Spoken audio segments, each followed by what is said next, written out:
This program has been approved for one IDCEC CEU. To receive credit for this program, please submit your full name, IDCEC number, program class code, and your summary essay to ceu@iida.org. The program class code is located alongside the title of this program on the IIDA Academy page. For a certificate of completion to use toward another certifying body, please submit the same information to ceu@iida.org. Thank you.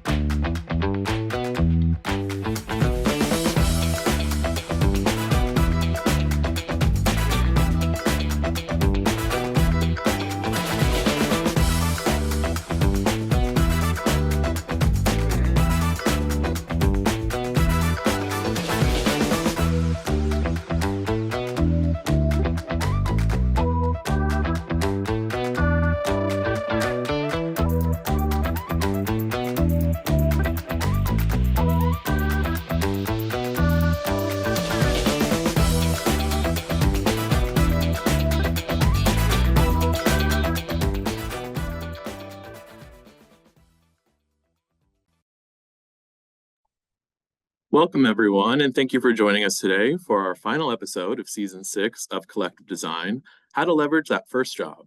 Now, I'll go ahead and pass it over to our moderator for today's program, Cheryl Durst. Hi, everybody. Welcome to Season 6, Episode 5 of Collective Design. This is our last episode of what has been a tremendous season, and we are talking work. We are talking jobs. We are talking that first job, and whether this is your first job or your first job plus 8 or 9 other jobs, we are going to offer you some timeless truths and some essential wisdom. And providing all of that this afternoon, we have a phenomenal group of panelists. And so I'm going to start with some quick introductions before we jump right in. First, we have Sophia Acosta, who is with Helix Architecture and Design in Kansas City. Hey, Sophia. Hello. Welcome. Thank you. Yeah, thanks for joining us. And we have Gilbert Bracco, who is the president of CI Group in Tampa. Gilbert is also a member of the International Board of Directors of IIDA. Hey, Gilbert. Hi, Cheryl. All right. Glad you're here, Gilbert. And last but certainly not at all least, Lisa Chumley, who is the director of the Center for Research on Equity and design manager and principal with Gensler in Washington, D.C. Hey, Lisa. Hey, Cheryl, great to be here. Great. So glad you all could join us.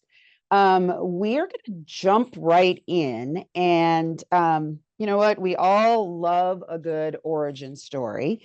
And so I would like for, by way of also kind of augmenting some introductions, for each of you to tell us a little bit about your design origin story. What brought you to the profession? Gilbert, I'm going to start with you. Sure. How far do you want to go, Cheryl? I know you only as far as you want to, Gilbert. I was born and raised in Puerto Rico, and I really, from the earlier memories, I always said that I wanted to be an architect at the age of 5 or 6. And I think I said architect at the time because that's in the mid 80s, that's what you will hear in our industry. You wouldn't really hear that much about interior design, at least in Puerto Rico. And went through school of architecture, graduated, started working in architecture, and saw or found an interest in more of the interiors and moved towards interior design. And then decided to move to the States and moved to Jacksonville, Florida. And there had an opportunity then to have a job in the contract furniture industry, and been now close to 19 years in this industry. Right. And CI Group is a dealership. You're president of a dealership. Correct. Yes, Fantastic. We're a dealership in the Southeast with 8 locations. Perfect. All right. Thank you for that. Sophia. share a bit of your origin story with us. Yeah, I think I had a bit of the opposite of Gilbert. I had no idea about what I wanted to do or what interior design was growing up. I came into design by way of being one of the kids that had a million different creative hobbies that I focused on for 5 minutes at a time. I was really active and grew up very near theater and in a ballet school and really involved in the arts that way. And so when it was time to start thinking about what college might look like, was very interested in set design and the creative side of kind of like the world building, if you will. But I was really good at math and logic. And so if you can imagine, you take a career aptitudes test in high school, and those two things point you to architecture school. So that was the first I'd ever heard of it. And I was lucky enough to tour the program that I ended up attending at K-State, and just immediately fell in love with their interior architecture, and at the time also industrial design program. So I saw everything that I was interested in, from wood shops and woodworking to set building and models of entire buildings. So that really opened my eyes to the breadth of our industry. That's great. So sometimes those aptitude tests are fairly truth-telling. Yeah, it turns out when you Yeah. take 3 and they all say architecture, there's some truth to it. There you go. And Lisa, your path. I'm a child of the 1970s, so it might not be a surprise that TV is connected to me wanting to be an architect. Mr. Brady was an architect, and I watched the Brady Bunch all the time. And that's literally the first time I heard about an architect was Mr. Brady, and I thought, oh, he gets to draw all day long. That's pretty cool. So that's maybe the first hint of there's a thing called architecture, and there's someone who is part of it. There's no one in my family who's an architect. That's not the connection there. And then in high school, I went to high school that had mechanical drawing, which was and I really wanted to take the architectural drawing class, but you had to take the mechanical drawing. And so I guess there's a love of drawing that brought me to architecture. I think the other pieces, and I actually revisited this part of my origin story recently. The Met, I grew up in New Jersey, and the Metropolitan Museum in New York has a piece of a Frank Lloyd Wright house. And I went there as a kid, and it was great to go back, maybe it was a month ago. And I remember the moment as a child of walking in and just being in awe of this place, and then connecting this space, Frank Lloyd Wright, Mr. Brady, the drawing, like, oh, that's all a thing. And I've never wanted to do anything else. So Wow. Wow. Amazing. 3 very different origin stories. And for anybody in the audience who is wondering who Mr. Brady is, not Lisa's Brady first Bunch. boss, it was Mike Brady, the dad on the Brady Bunch. Brady Bunch. You're right. Super 70s reference. So also related to that origin story, I would love for each of you to talk a little bit about the first job that you had in the design industry. How did you land that job? And what was the experience that you expected or you didn't expect? And Sophia, I'm going to come to you first on this one. Sure. My first job out of school was as an interior designer for Gensler at their Houston office. I landed it after a lot of persistence. I knew that I wanted to relocate to Houston about a year before I graduated college, and I had some really great guidance from my professors in which alumni to connect with that either already worked for Gensler or specifically worked for Gensler in Houston. And so it was about a year-long process of me establishing that relationship and working with them as mentors on my thesis and as grad school through grad school critiques and things like that. And so then as soon as a position opened, I was first to apply and first to send some follow-up emails and just make sure that my name and my interest was known. And so it worked out in a great way, but I definitely could not have done it without the guidance of really leaning on something like a network as early as college and really learning how anyone that comes through your classes can really open up a lot of doors for you. Yeah. Yeah. So networking plus persistence, and Yeah. sounds like a lot of preparation as Yes. well. Yeah, identifying at least one part that I wanted to go after, which in that case was location and working for a firm that would provide a lot of fundamental education, knowing that a bigger firm was probably going to provide that for me right out of school. So you were very intentional and very deliberate. Yes. Yeah. Lisa, what about you? What was your first job in this industry and how did you get it? And was it everything you expected it to be? Yeah, it's a different version, I think, of knowing people and picking a spot. I got my first job through a friend, an accidental short-term job. So my first job was at RTKL in Washington, DC, and I had decided I was going to move to Washington, DC, so I did that part. I moved there after college. And then I actually was about to, this is the 90s, so pre-cell phones. I was about to take a job at Starbucks because I had health insurance. And then my friend who was working at RTKL said, hey, they're looking for someone to build a model. And I was at the same time looking for full-time work, and 95 was just after recession, so firms were kind of iffy about hiring. So it was a challenging job market actually to be looking for work. I had a few interviews, but it was a challenging moment, hence Starbucks. So my friend says, hey, they're looking to build this model. And then she said, also, I'm resigning in 2 months, so, maybe this is a spot for you. So two things happened. I got hired to build the model, and the model was about a 2-month exercise for a competition. And then in the midst of that, I had actually applied to RTKL at the same time. She then resigned, and they're like, oh, we have to hire someone new. And she'd been there for 1 year. And so they're like, oh, Lisa's here. Hey, Lisa, do you want a full-time job? And so, yeah, I guess I would agree with I picked a spot because before that I was looking at many cities, and that's really hard to do, look for jobs in multiple places. So I moved and had decided I'm going to work in DC. And so then had that not worked out, I still had made that first decision. But I guess it's a different version of my network. I used my own college network. It wasn't a mentor, it was my network. I'd say it was everything I wanted to be and more in sort of good ways and bad. But I mean, I think because it was just after a recession, there was a kind of burst of hiring of younger people. So we had a really great cohort of, we could be stupid together. There was a whole bunch of us, and we are still friends to this day. Maybe like almost a dozen of us who cycled through in over a 3-year span. And so it was great to have almost like a studio feel again. That many people, 1-2 years out of school, all learning. And the office was super supportive of that, our path to licensure and kind of all that. So in that way, it was great. And super fulfilling for you, it sounds like. Yeah, super Yeah. exciting. There's in Yeah. the deep end all the time. Go on site, Yeah. you haven't been there, go. Yeah. Yeah. And Gilbert, your first job in the industry, how did you get it? And did it live up to expectations? Was it something totally different than you expected? I'm going to actually talk about the first one, moving from residential interior design to the contract furniture industry. Perfect. Yeah, I think it was out of luck. We had decided to move to the States, and we moved to Jacksonville, and then I'm just looking for a job. I didn't know anyone in the industry and in the region. So I submitted my resumes to A&D firms and dealerships, and then all dealership sent me to an interview.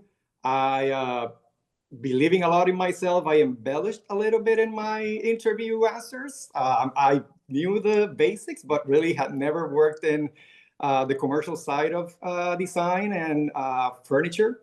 So it was a Friday. They offered me the job for Monday. I left the interview, went to Barnes & Nobles, bought a book in commercial interior design to Oh, learn wow. the pedestals were and cantilevers and panel systems and workplace ergonomics. And yeah, it was a lot of, it was very different from what I was expecting, but it really gave me the foundation for being able to grow as a designer and as a leader. All right. So a little bravado, a little bit of luck, the right opportunity. I think you all have 3 very different and interesting stories, right? There's never any one right way to find a job. Although, Gilbert, we wouldn't exactly encourage people to maybe embellish, but I'll just, we'll let you slide on that one. I mean, Yeah, see your potential, believe in your potential. see your potential and then Yes. make it happen. Right. Hope is not a strategy. But Nope. certainly being in the right place at the right time is a factor for a lot of people as well, too. So I love that. Gilbert, let me just ask you, we'll continue on. What are some of the most important skills that you learned from that first job or those early jobs? And then how did you leverage those skills in subsequent jobs? Sure. See, I would say the most important skills I really learned were communication, adaptability, and relationship building. I think at that time, I realized early on that design is really much about people as it is about space, and understanding clients, collaborating with my teammates, being able to communicate. It was my second language, so trying to do even more. And learning to navigate feedback, it's key. It was really key at the beginning. I really was looking for feedback to know how I was able to be better every single day. And another key thing too was really understanding the importance of following up and accountability. Delivering what I was promising I was going to do, even if it meant that I had to stay late or had to figure it out on my own. I never expected to be trained by my employer. I think it's important. I think it definitely, you have to do it, but I always had the initiative to learn on my own and to ask the questions that I was having a gap in between of where I was going through. And always trying, to be that best in whatever I was doing. So that reliability built trust for my employer, that then that trust opened doors for me and bigger opportunities.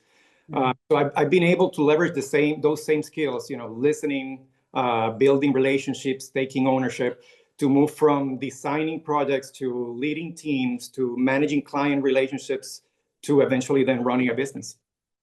Yeah, all critical skills for design, critical skills for sales and marketing. And as you said, relationships will always matter. Yeah. So, Lisa, what about you? What were some of those most important skills that you learned from that first job experience? And how are you still using those skills? Yeah, for me, I think the things might be communication again, humility, and fearlessness, which are a funny combination. But the communication, I think people ask, sometimes I'm on panels and people ask, what do I think I wish I've done in school? And I think designers should take more communication classes, because whether it's our colleagues or our client, we spend so much time talking about everything and convincing, but we spend almost no time in school talking about communication, like interpersonal. So I think how you learn that throughout your whole career. And there were some missteps. I think communication, I did my first career, I definitely was a kind of arrogant student, like I know everything, I just graduated. So I learned maybe sometimes the hard way, but communication of, my understanding, needs, wants, like next steps, project information, just the need to talk and exchange information. The humility was also around knowing what I don't know and what I do know. And I think that there is, the arrogance of youth, that's a truth, right? And I really thought, oh, I knew so much. And I had great mentors who politely showed me how much I didn't know.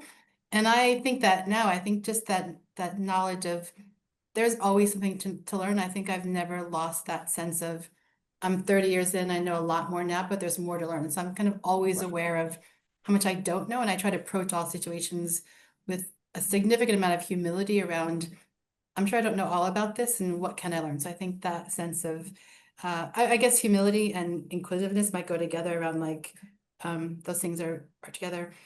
And I would say fearlessness, because I had an incredible mentor and people I worked with who just, it was maybe a function of the reality of a team that was lean.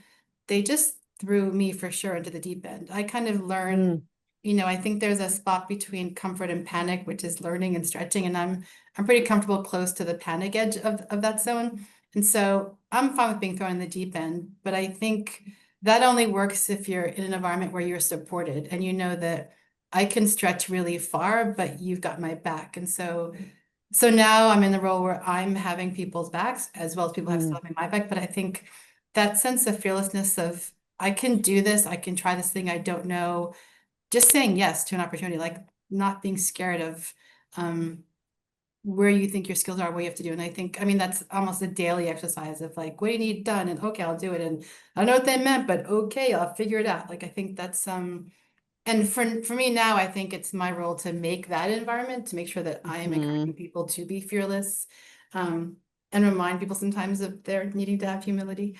But I think those are things I learned. I remember one person saying to me, do I know how to roll a set of drawings, which now we rarely print drawings, I guess, but in the 90s, we're still printing drawings.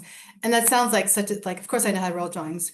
of course, maybe hopefully people know that if you roll drawings the wrong way, they are a huge pain to then open up and use, right? So even that, I remember thinking, what a dumb thing to ask me, can I roll drawings? But of course, the person asked me because I was rolling them wrong, right? Yeah. And so Yeah. that, even that, just to think of a small moment of someone taking the time to say, Lisa, do you know how to do this? And let me show you, and then explain to me, here's why we roll drawings this way, because this Yeah. happens in the long term. So I think it's moments like that that are really important. Yeah.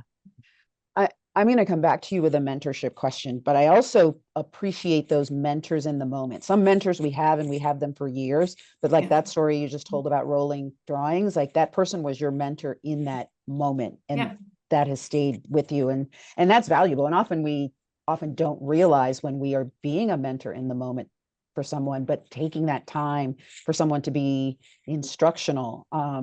To you, I appreciate your candor around also talking about humility, that extreme vulnerability and honesty, and talking about humility. It's such a valuable lesson for all of us. And then I will have to co-sign and second your emotion on, it feels like at times we are living our lives in that zone between comfort and panic. That is real talk right there.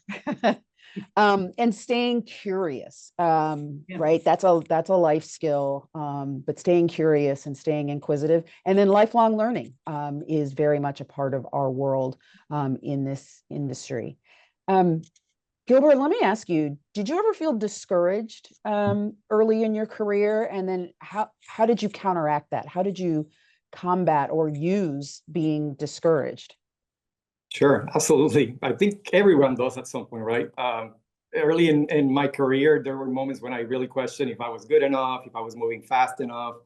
That imposter syndrome is real, and the reality is that it's always there. I actually think that it's important that you kind of have that imposter syndrome in the back of your mind, because that means that you are knowing that you don't know everything. So if you can change it, reframe it, right, from discouragement to growth, those challenging moments, the tight deadlines, the difficult clients, whenever the projects are not going well and you make spec errors and mistakes in your plans, those moments really end up teaching you the resilience and problem solving skills that you really need in life and in work every single day, right? I think looking back, the design industry can be competitive, and when you're starting out, it is easy to compare yourself to others that are further along, and then say, I'm not going to be able to do that. You have to focus yourself into learning instead of actually comparing, right? I made a point to ask feedback, as you were talking earlier about mentorships as well, because it's important to surround yourself with people that you can be inspired by, but also that can see the potential that you have, that sometimes other people see it before you do. So those moments of discouragement were actually the moments that really pushed me to evolve the most. So now when I'm mentoring new designers, I tell them, if you're feeling stretched or uncertain, you're probably right where you need to be. Find the lesson and then move on. Nice. Find the lesson. I love that. And you were not kidding about comparison, right? Comparison is the death of joy. Yes. And we always, I think, find ourselves coming up short when we, are comparing ourselves to others. So always good to kind of remember that moment. Mentorship has been invoked a couple times. So Lisa, let me come back to you. How important for you has mentorship been in achieving your goals? And if you wouldn't mind talking a little bit about having mentors and being a mentor. I don't think I would be able to do anything I'm doing without a mentor. I think even, and I think I haven't thought about the way you said a mentor in the moment. That's such a beautiful phrase. I'm going to borrow that from you. But I do think about mentoring happening in many, many registers kind of all the time. I think my very first boss at Artigel, who has become a dear friend, I asked him to get me a mentor when I just applied for fellowship. So it's kind of 30 years later, I went back to the beginning and said, you were so important to me a long time, and you have been my dear friend. So I think even the idea of a mentor changing over time, of becoming a boss, a mentor, a friend. And so I think mentor is a complicated word, but it's like people that are teaching you. But I think that in school, like when I went to college, an incredible mentor within my college, whose role was to be really connected to students of color and be an important part of our grounding. And I think his role was to, I mean, he made us into a family of students and helped us all get through. But I think he was a mentor too, and I think helped me see myself. I think if there's one thing a mentor does, I think it's like help you see a thing in yourself that maybe you can't see.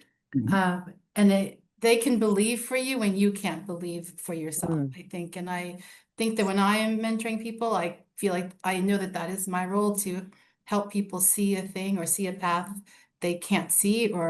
And sometimes it's telling them, I think the path you think isn't your path. I think being a mentor isn't full of, flowers and chocolate and really good news. Sometimes it's the honest conversation of, you're telling me this, but actually you're doing this.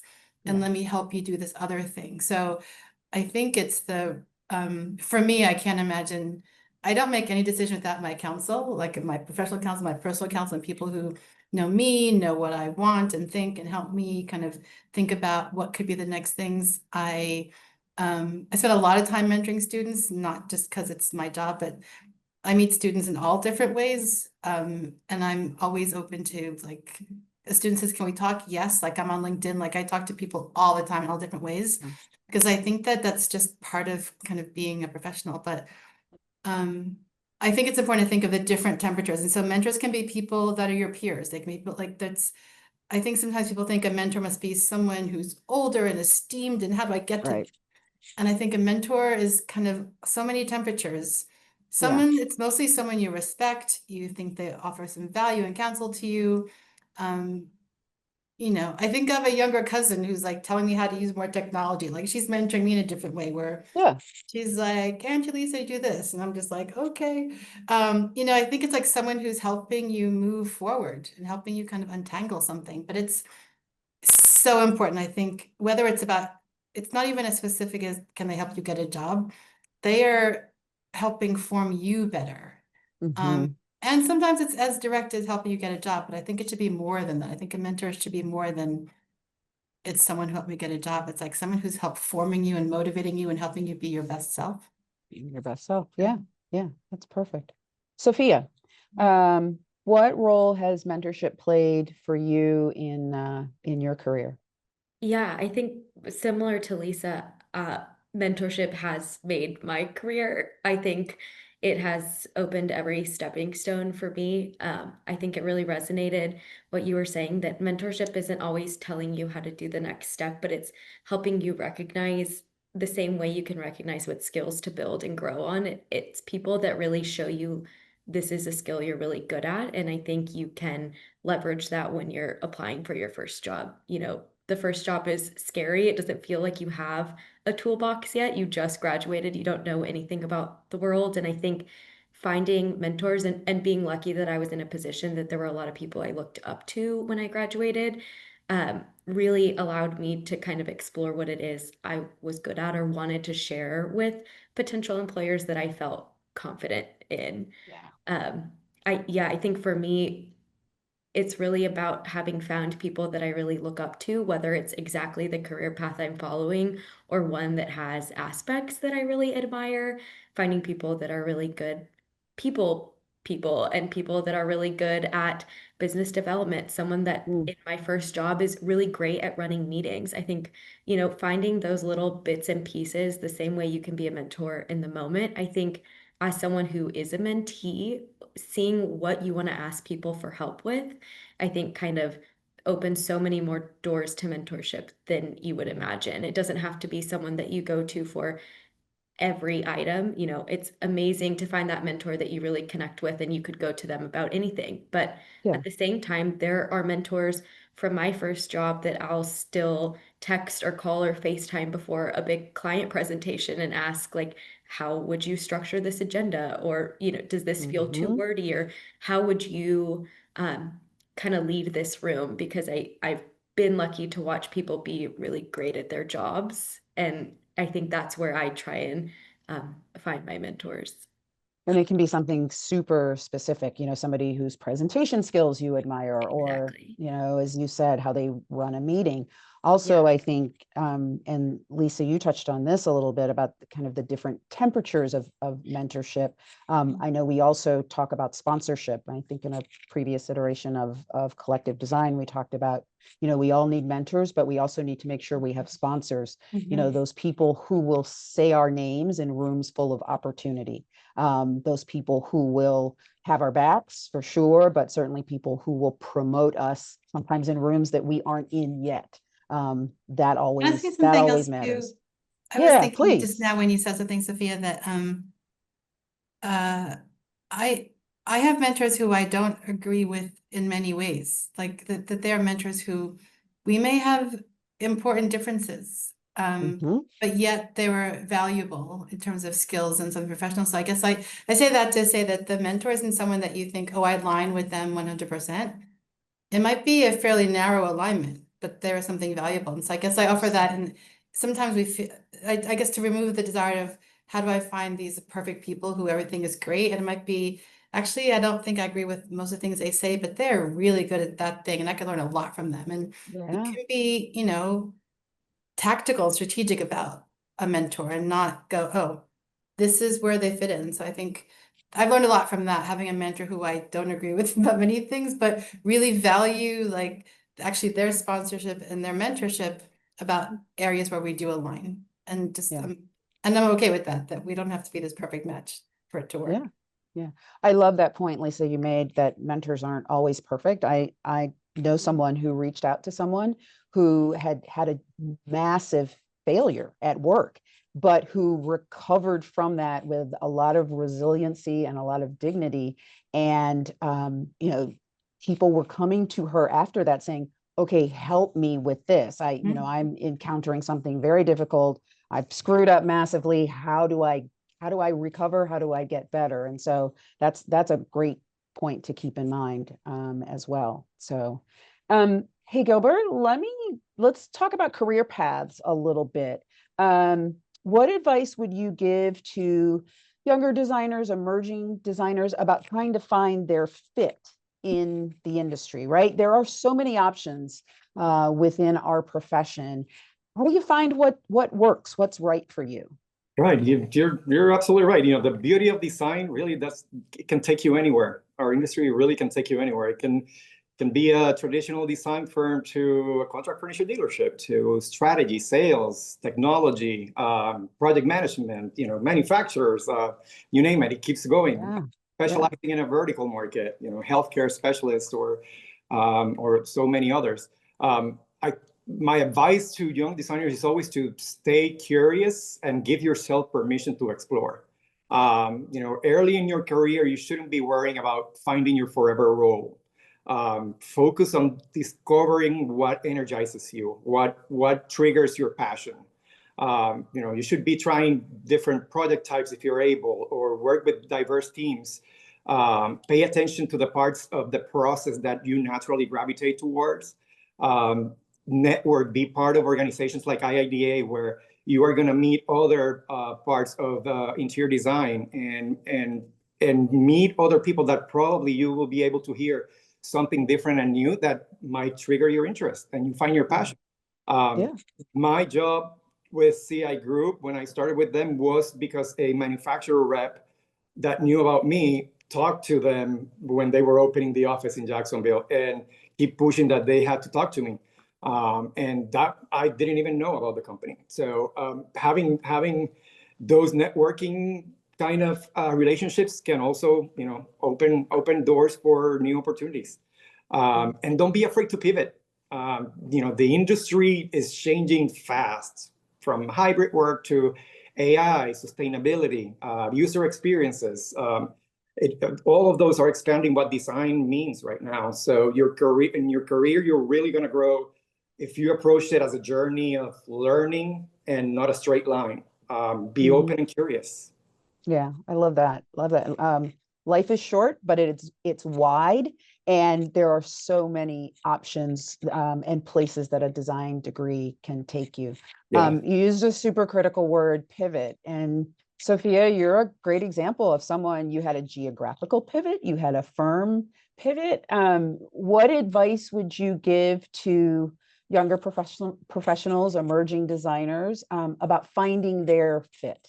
Yeah, I think a lot of what Gilbert said, I'd echo in terms of curiosity and just knowing that there are a million different paths that you can take if you put yourself in the situations to be open to those opportunities.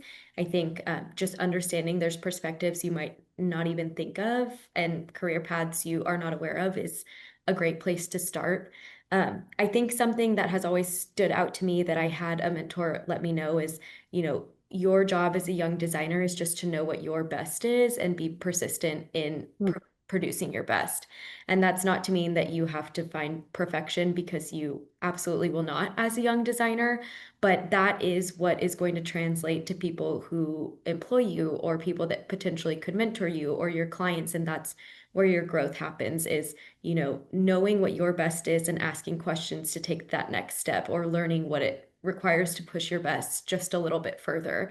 And I think being able to build that reputation for yourself of, I want to do good work and I might not know the answer to everything, but I want to do what I know well, is really what starts to build those relationships and takes those professional relationships from a transaction of, I'll get this done for you, to something a little bit deeper and meaningful, to, like what Gilbert was saying, people will speak your name in a room before they know you. And I think that only goes when you start to put yourself in a position where your relationship is beyond the transaction. Yeah, that's great. That's great. Great advice. Lisa, a lot of people come into design as a second or even a third career. We certainly see that as IIDA. We have a number of members who, in their former professional lives, they were teachers or nurses. They've done something else before they entered design as a second career. We have some on in the audience today. How can they best bring the prior knowledge of their first professional career into design? What advice would you give to those folks?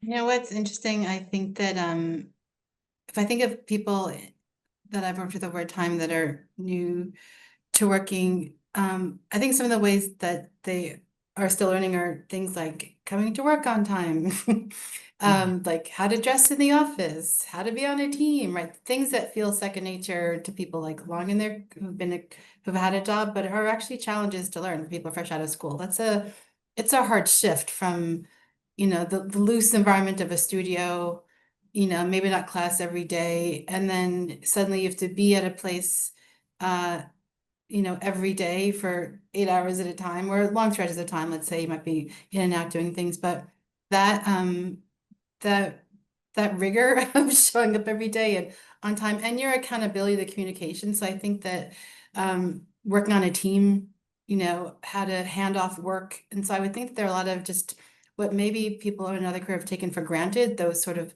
skills of working collectively, having a client, having customers, having team members, having departments of an organization that do different things, like those, I wouldn't even call them soft skills, but the non-technical skills of a job, I think are challenging for people to learn out of school. So they've got this conceptual understanding of something. I'll just say you finished design school of whatever flavor we're talking about, and you've got a conceptual grounding in this story, but you have almost zero, even if you maybe worked a summer or two, but almost zero experience of what that means applied to with a client with a budget and a schedule, right? So I think that you then have none of the non-technical skills and few of the technical skills. So I would offer that people who are starting a second career, that they have that piece down pat, I would hope, right? That the logic and the discipline of what it means to work collectively. And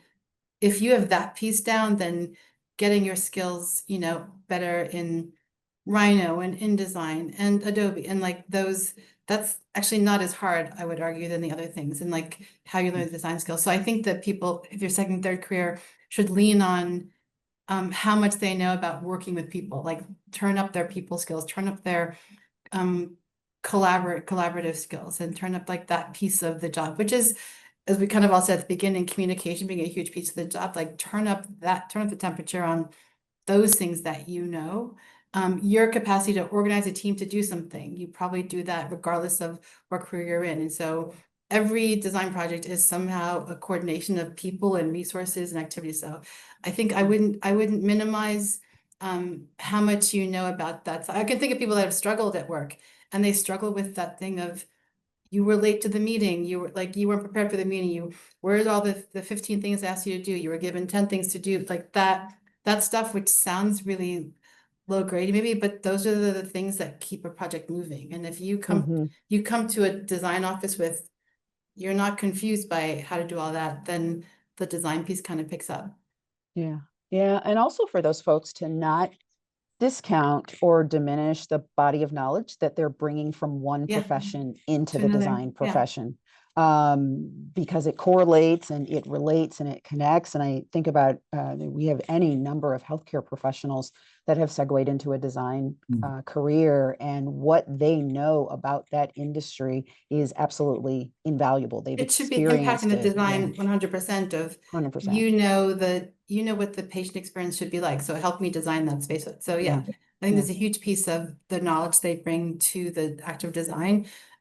But just the logistics. I guess I mentioned Yeah. that because I feel like so much, I'm thinking of maybe right now, like many pain points over time with people, and it's on things. Yeah. It's not that because, oh, I think they're not designing well. It's kind of like, why didn't so-and-so just tell me that that was happening? Why didn't they communicate that that was an issue? Why didn't they work better on that team? Like, why didn't, Yeah. and these are things that are not design skills, you know, someone not Right, working right. well on a team, someone not following instructions, someone not collaborating properly. Those are not design skills. Those are Yeah. people interface skills. People interface skills. Absolutely. Gilbert, we know that in our industry that, you know, design is evolving. You mentioned this earlier, so quickly as is culture and society. What just general insight, advice, tips would you give to early career designers to help them stay agile, to help them stay resilient and resourceful? We're at a fairly volatile and chaotic time right now, and for folks who are coming out of school and just starting out, what advice would you give?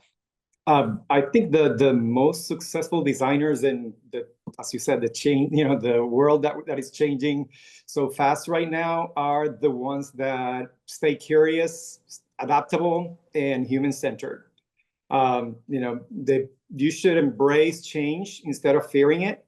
You know, every shift in the industry, whether it's, you know, new tools or new client expectations, are opportunities to learn something that will make you more valuable. You know, it is building and investing in your own brand as a designer. That makes you valuable to your employer. You know, a great option right now, for example, is, you know, the Certified Design Futurist program that IIDA has. You know, everything that is changing right now, that gives you strategic foresight principles and practices that you can use for yourself as a designer, for your employer, and for your clients. And for your clients, yeah. That Certified Design Futurist is all about expanding our competencies as an industry and as a designer. Right. Sorry, just to add one more thing. I think please. one of my favorite quotes I've heard from a mentor that really has stuck with me has been, the world that we as young designers will grow to design for doesn't exist yet. And I think that's something to really remember in terms of looking for your first job. And it kind of came up a bit with what Lisa and Gilbert have mentioned of, you know, you learn Rhino, you learn Revit, that this is all within the last 30 years that we even do renderings on the computer this way. Right. You know, there was nothing to say that someone who got their design degree 20 years ago knew that this is what being a design principal would look like at this time. So I think being confident in knowing that your career is developing and this is just step one, and every job and every mentor is going to teach you step one and then step two and step three in your career, is just having a little bit of confidence in knowing as much as you have to learn from them, they also don't know what world they're designing for. And I think that is just really on display right now when the world is changing every day. Technologies are changing every day.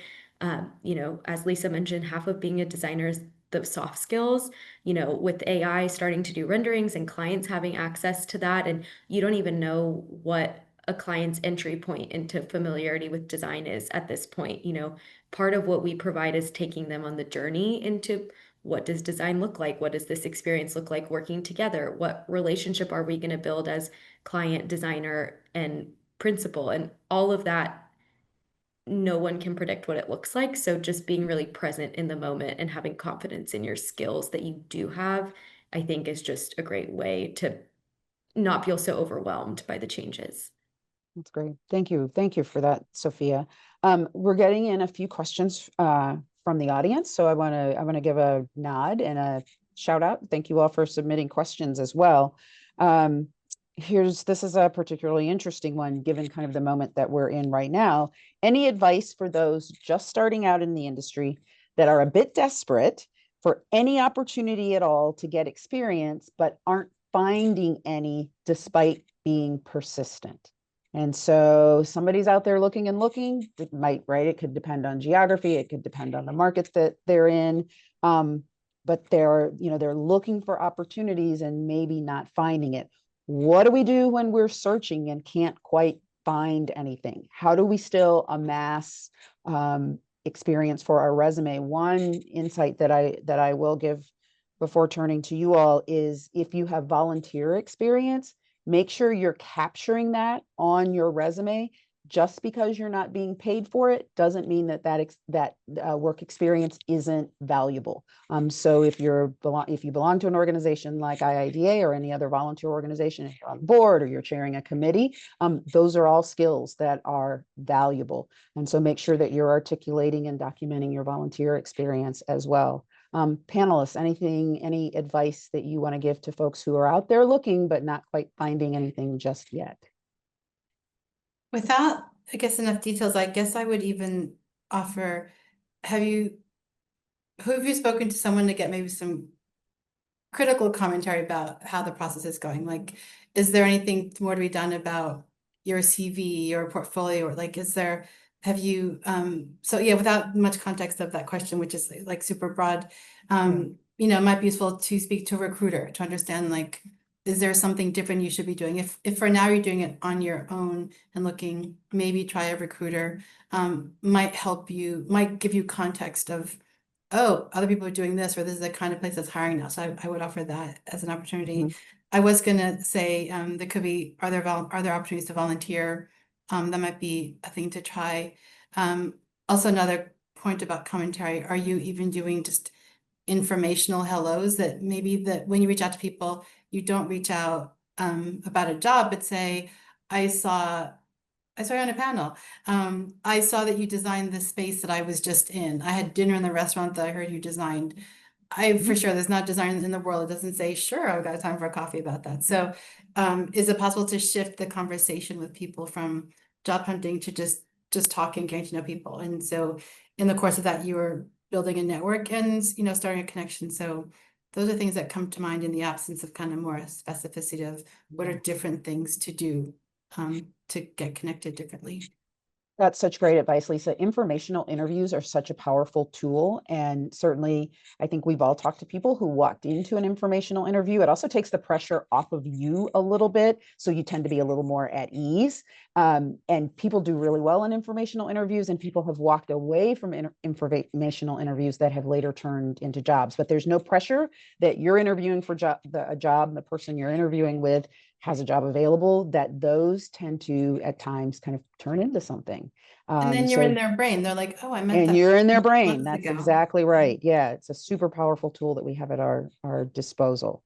Let's see another question from the audience. Ooh, I love this question. What's the best piece of career advice any of you have ever received, and do you still use it?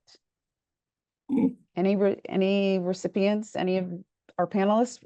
I received got a some good great one. advice. My Good. very first job, I was maybe a year in or something, maybe 2, and a woman, we had her leaving party, and she'd been at the firm for 10 years. And at that point, I couldn't conceive of being somewhere for 10 years. I've now been in my job for 17 years, but at the time I'm a year or two out of school. I mean, 10 years felt like a lifetime to me then. And so I remember saying to her, wow, why are you leaving? Like, you've been here for 10 years. What could possibly make you leave? And she said, you know what, Lisa, I realized that it was really great for the first 4 years. I was learning something, but I've been redoing every year since then. And she said, when you stop learning and growing, it's time to go. And I can picture the moment where I was standing. I could almost imagine what I was wearing, but that was such a powerful thing to hear so early on, the idea of that this isn't just a thing that happens, that you should be getting something out of this and learning and growing. And when you stop growing, I mean, she was regretting that it took her 6 years to notice that, but I Mm, can never forget that moment of being reminded that when you aren't growing anymore, it is time to go. Yeah, I would say lead with positive intent. That was early on a good advice. At the beginning, I was hearing whenever someone was giving me advice or telling me something to do, just thinking of, oh, what are they trying to do to me, or what is it, their ulterior motives. And I stopped doing that and tried to put myself in the other person's shoe of what their reality is and what they're trying to tell me. And then as I heard that, then I was able to be positive back and communicate the way that they could hear the information. That changed completely the way that I was always listening to respond instead of, listening to understand. It's a great point. Great point. Yeah. Sophia, thank you. I think kind of similar to Gilbert's, but it doesn't stand out to me as much as a singular moment as Lisa's does. But I think, hearing that design means something different to everybody, whether it's a client, a designer. Design might mean something different to me than a coworker. But at the end of the day, being as a designer is about being a listener.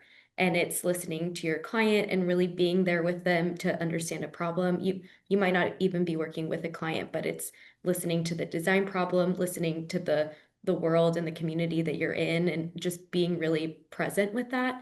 And learning all the different ways that listening manifests as is what it means to be a designer.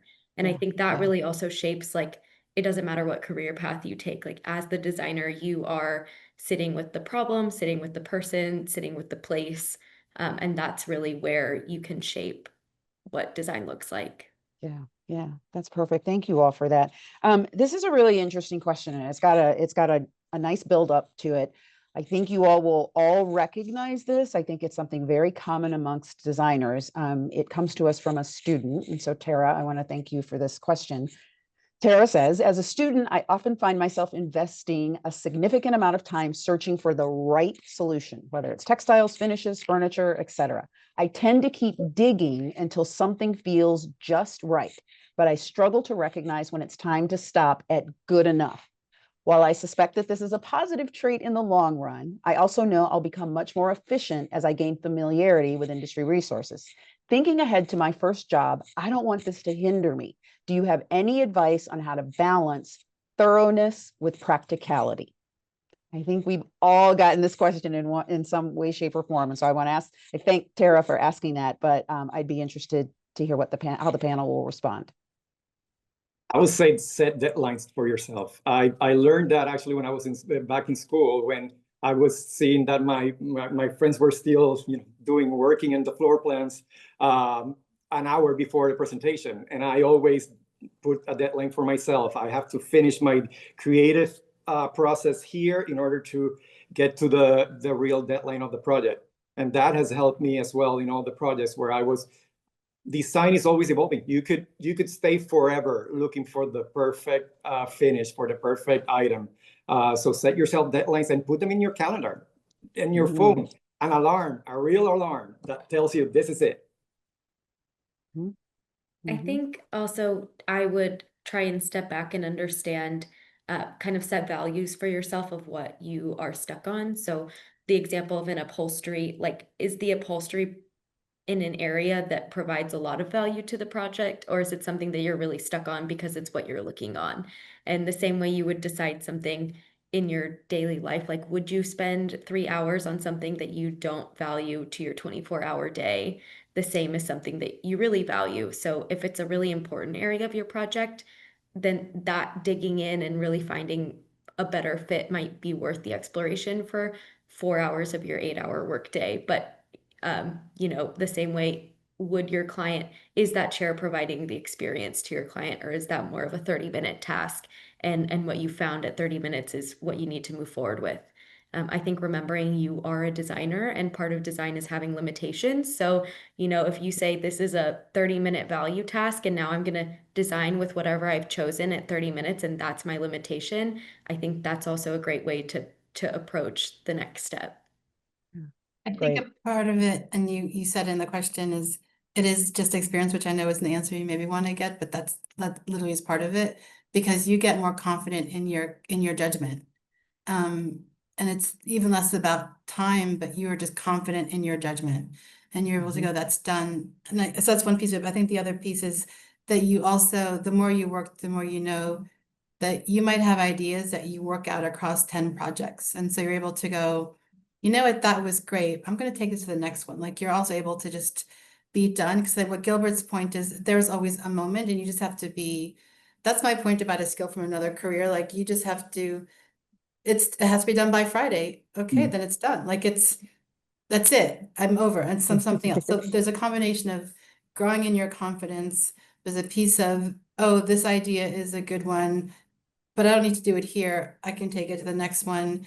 And then the reality of cost, client, as Sophia was saying, time, and you have to stop. And that, in fact, coming back to just the reality of a job, you have to get it done in the next 12 hours. That's it. That's the ask. That's all you That's have. the job. That's Yeah. the job.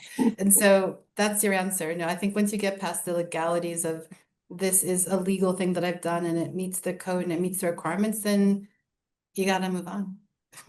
Yeah. We have a few minutes left, but I do have there's one audience question I want to make sure to include.